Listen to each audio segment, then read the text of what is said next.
and sick. I'm sick of that. Doctors claim that 70 to 80% of all hospitalization is due to stress-related illnesses. That stresses me out. I don't know about how you feel about it, but I feel we live in a world with a plethora of stress, or pletheria, as you might say. That stresses some people out over little things, like misspelling of words or mispronunciation. But wouldn't we all like to know about new developments that can help lower the cost of stress to the business and governments that we live and work in? I thought you'd all be glad to hear about aerobic laughter. Laughing just for the health of it. It is a scientifically designed system of 3 stages and 10 exercises. They are specifically put together, guaranteed to deliver a high concentration of effective, safe, and healthy laughter. Now, I studied humor around the world, and people find it very funny at times when I tell them that I studied humor and laughter.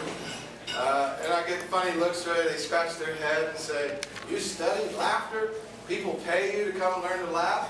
For example, tomorrow at 9 to 12 a.m., I'm teaching a class through Steve University called Aerobic Laughter. And the funny thing is, I began the class before I really knew what aerobic laughter was. I studied and took things from doctors in Germany, Switzerland, San Diego, and came up with sharing and talking about laughter and how we can use it for our health. But then one day, after teaching about 9 classes, I think it was, the light came on and said, "Hey, this is really my creation." And it was after a class where we had an incredible rush, a plethora of endorphins and creativity often occur after aerobic laughter, that I realized this was really my creation. And it was then I sat up all night and wrote the scarecrow laugh, which goes something like this.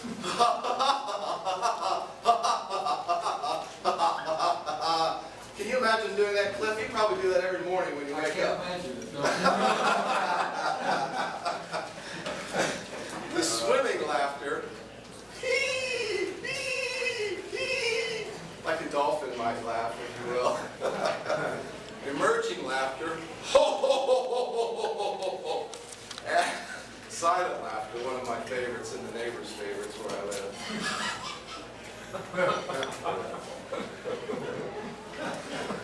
And my own creation, mowing laughter. Einstein said imagination is more important than knowledge. And, you know, he knew a lot of things except for how to cut his hair, so who am I to argue? He was a great man.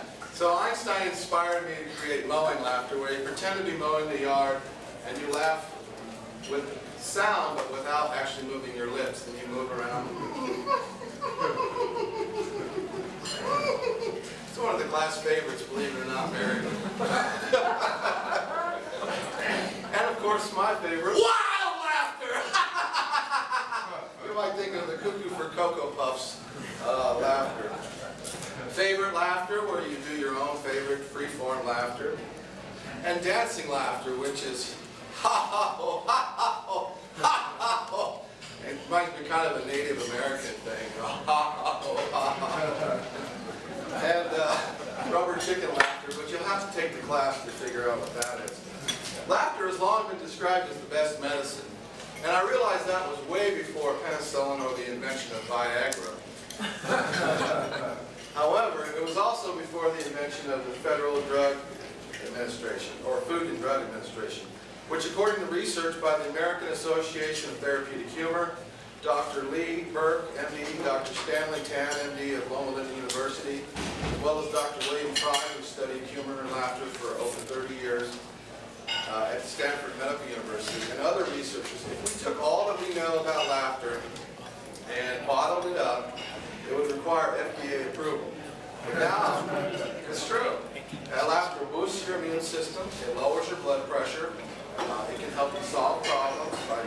Dr. Robert Schuller, one of my favorite quotes on laughter, says that laughter can solve a lot of problems because it changes your outlook. If you change your outlook, you can change your life. And now you can complement what you already do. Now, I hope that the world always has a place for chattering teeth and the funny hats, because I'm not saying we get rid of reactive laughter, which is laughter where you react to something. However, I'm saying this is a supplement, which I call proactive laughter, because the research shows, and John, I know you're into research, so I'm glad you know this. You'll probably want to know all the sources later. But the research does show that if you're laughing at me, or you're just laughing for the health of it, the body gets the same results. The body immune system goes up as tested in saliva tests, where they monitor the saliva and so forth. And there is some debate yet about the endorphins, but I can tell you, my personal experience, it is the most incredible natural high when I enjoy 5 to 10 minutes of raw, solid laughter. I can't think of anything that really compares to it in a natural. Shut up. I'm trying to steal the show here. But as I say, I would like now to show you what I mean by actually letting you experience the joy of proactive laughter. So we'll just all pick one. Anybody want to pick a laughter of the ones that I mentioned we can all try together? If not, you'll have to do what I picked. I have one that my father used to do. Mine is Of the ones that I mentioned. it can't be unless what you mentioned. Okay, we will do the silent laughter, since you're all so shy.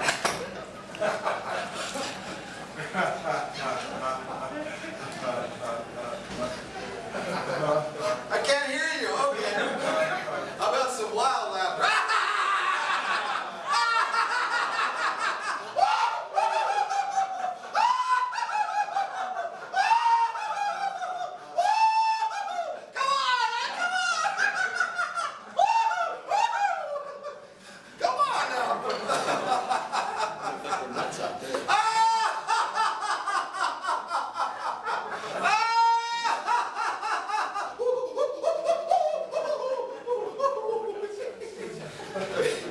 Moaning laughter for Mary.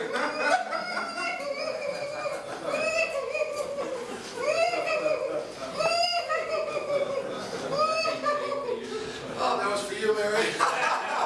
Dr. William Fry of Stanford Medical University, who I mentioned earlier, tells us that laughter is internal jogging. And I'm here to tell you that if you go home in the privacy of your own home and try even 5 to 10 minutes of free-form laughter, you will experience an incredible rush and a great exercise. And that's all I have. Again, thank you. Keep laughing.